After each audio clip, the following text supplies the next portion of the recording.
तो अभी मैंने जो वीडियो बनाई कि मुझे इस तरीके से पार्टियों में बुलाया गया रिश्तेदारों का प्रयोग करके,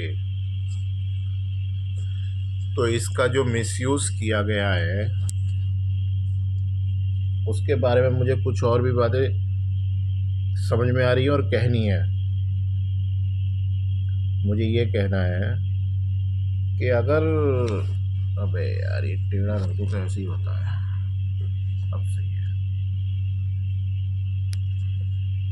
मुझे ये कहना है कि अगर इसमें मैं दोषी हूँ, अगर मैं इसमें दोषी हूँ तो मुझे सजा क्यों नहीं दी गई?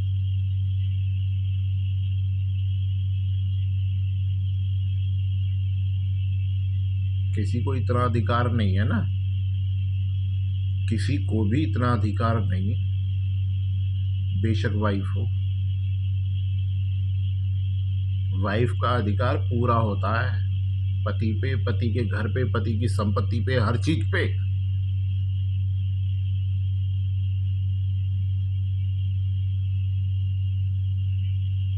हर चीज पे। एसएचओ ने जब, तू कोई भी कहानी बेटा, मुझे मतलब नहीं है। एसएचओ ने जब, एसएचओ के पास जब ये केस पहुंचा, अब मैं कुछ नहीं कह रहा क्या हुआ वो मैं बता चुका हूँ। रात के 2 बजे जब एसएचओ के सामने केस पहुंचा तो एसएचओ ने उसका अपहरण कराना ही क्यों उचित समझा, ना कि ये किया कि घर पे भेजा जाए।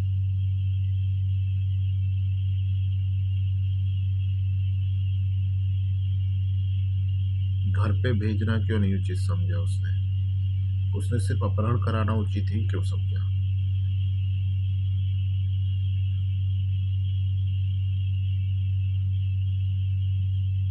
ये वीडियो सर तक पहुंची चाहिए। और ये मुश्किलें तूने बढ़ाई है ना सीएम की, तू फंसेगा इसके लिए भी। तो घर भेजना मेरे साथ क्यों उचित नहीं समझा? ऐसे बहुत सारे सवाल हैं। किसी को इतना अधिकार नहीं है। मेरी तो माँ है, माँ पे भी इतना अधिकार नहीं है।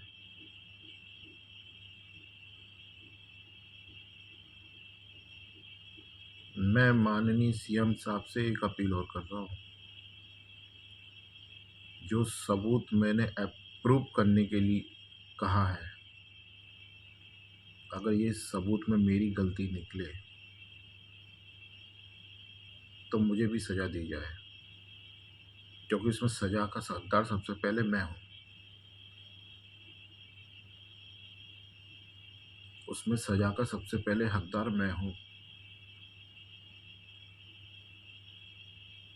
मुझे ये कुछ भी अधिकार नहीं था। मेरी पत्नी है, मेरी पत्नी का मुझ पे अधिकार है, संपत्ति वगैरह हर चीज़ पे, है ना, हर चीज़ पे अधिकार है।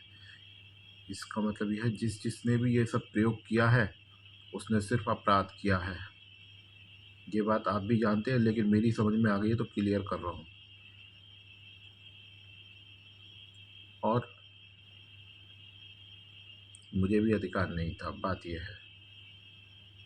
वही मैं बोलता रहा हूँ कि ये जो मतलब हमें ही जिम्मेदार ठहरा दिया, वही बात आ गई ना ये भी, कि एक मेरी मम्मी पे हमला करने वाले को क्षमा करने का अधिकार मेरे पास नहीं था। वो समझौता जो रूल अगर है तो वो गलत है, मुझे अधिकार नहीं है। वो कानून का वो है, क्या कहते हैं, मुजरिम, वो मेरा अधिकार नहीं है। वही हुआ है सारे केस में, सेम केस है, पैटर्न एक ही है, पैटर्न एक ही है। उसी चीज़ पे मैं गौर कर रहा हूँ, क्योंकि पापा के साथ भी यही किया गया। पापा से ये तहरीर लिखवा ली, एप्लीकेशन, मतलब तहरीर, तो वो तहरीर का नाम आता है नहीं आता मुझे पता नहीं उसका, कि फिसल के गिर गए।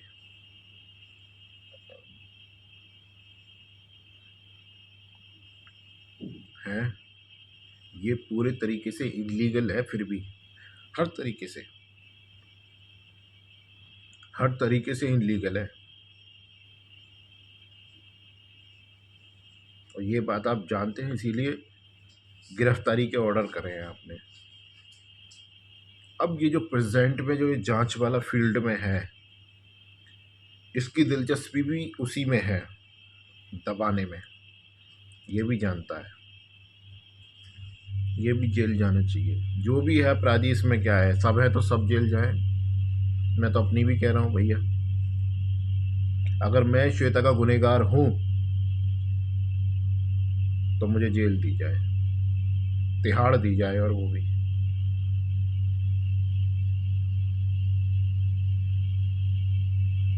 क्योंकि ऐसे अपराधी के लिए सिर्फ तिहाड़ है, कोई और नहीं है।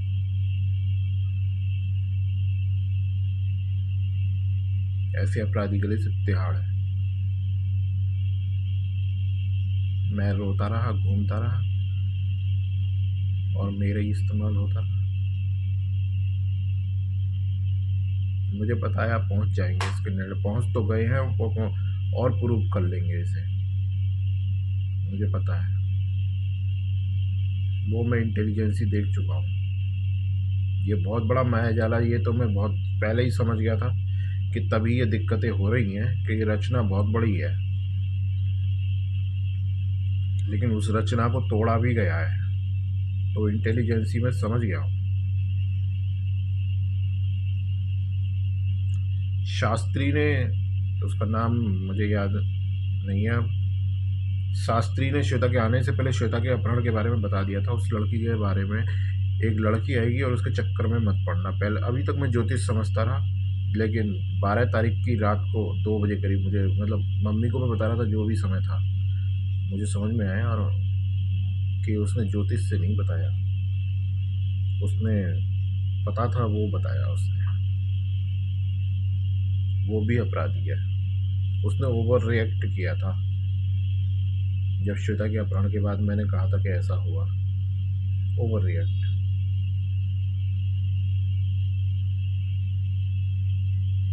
बस यही बोलना है, ये साजिश बहुत बड़ी है, और इसमें अगर मैं गुनहगार हूँ तो मेरी भी सज़ा तय होनी चाहिए। बस इतना कहना है, और कुछ नहीं।